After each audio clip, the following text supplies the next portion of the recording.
Cabinet की बैठक खत्म हो गई है और मंत्री रविंद्र चौबे कैबिनेट की ब्रीफिंग दे रहे हैं। आइए इसके बारे में आज समीक्षा किया गया। तीसरा, लैंड एक्विजिशन के संदर्भ में भी काफी कुछ बातें हो रही हैं।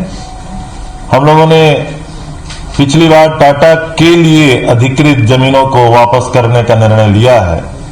उसी के तारतम्य और परिप्रेक्ष्य में उसकी जो पुनर्वासन और पुनर्व्यवस्थापन के जो अधिनियम है उसमें किस प्रकार से और संशोधन की जरूरत होगी उसके बारे में थोड़ी समीक्षा हुई।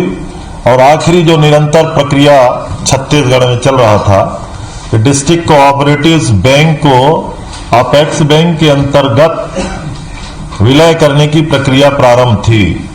हम लोगों ने उस क्षण भी कहा था कि डिस्ट्रिक्ट बैंक की अपनी अलग अहमियत है और उसको अपेक्स में विलय नहीं होना चाहिए।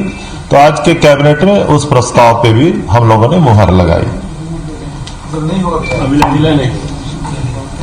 मेरी बात को समझ गए ना। और कोई धान खरीदी वाला में कर्ज माफी वाला जो बात कर रहे थे, ये दोनों अलग अलग बातें।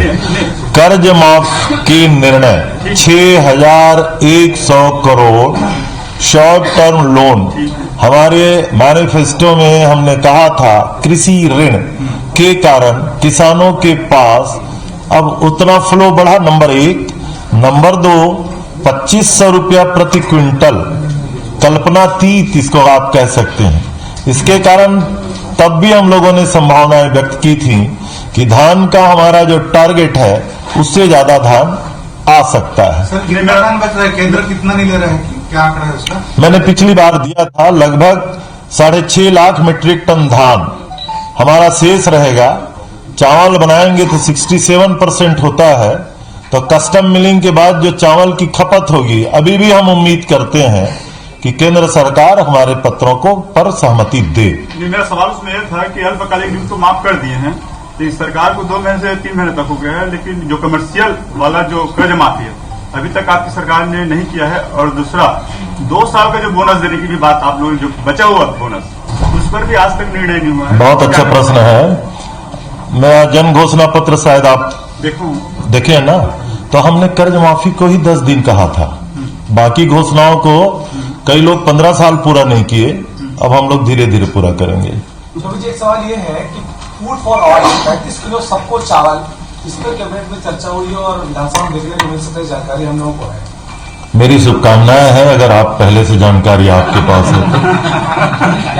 अब मैंने कहा ना, कुछ बातों को 8 तारीख तक इंतजार तो करना चाहिए। मेरी बातों को समझ रहे ना, 8 तारीख तक इंतजार तो करना चाहिए ना।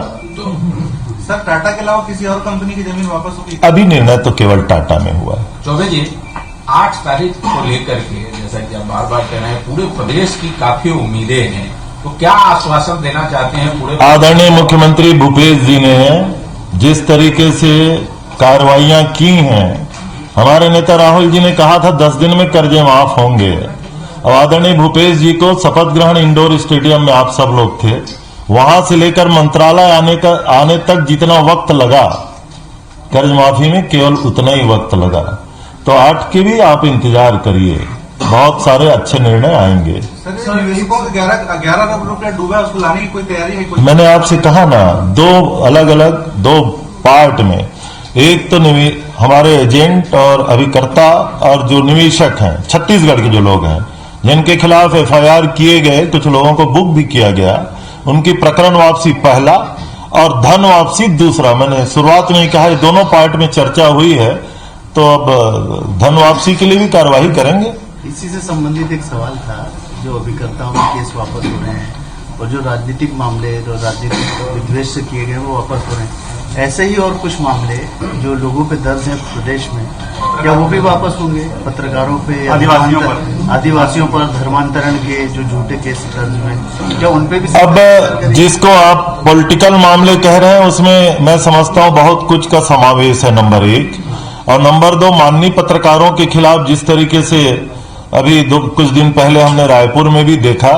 अब जब आपने प्रश्न कर दिया तो ऐसे कथित लोगों के खिलाफ मैं निंदा भी करता हूं और इस प्रकार से अगर कोई प्रकरण होंगे तो निश्चित रूप से उसमें विचार किया जाएगा। सर, एक सवाल भूपेश कैबिनेट की बैठक खत्म हो गई। मंत्री रविंद्र चौबे ने ब्रीफिंग दी और ये बताया कि निर्णय लिया गया कि टाटा की जो अधिकृत जमीन थी किसानों को वापस करने का फैसला सरकार पहले ही ले चुकी है, लेकिन पुनर्वास और पुनर्विस्थापन की जो नीति है उस पर कैसे काम करना है, इस पर चर्चा हुई है। साथ ही अपेक्स बैंक में जिला सहकारी बैंकों का विलय का जो निर्णय पिछली सरकार ने लिया था उसको पृथक करते हुए मुहर लगी है कि अब जिला सहकारी बैंक स्वतंत्र रूप से पहले की तरह ही काम करेंगे। बहरहाल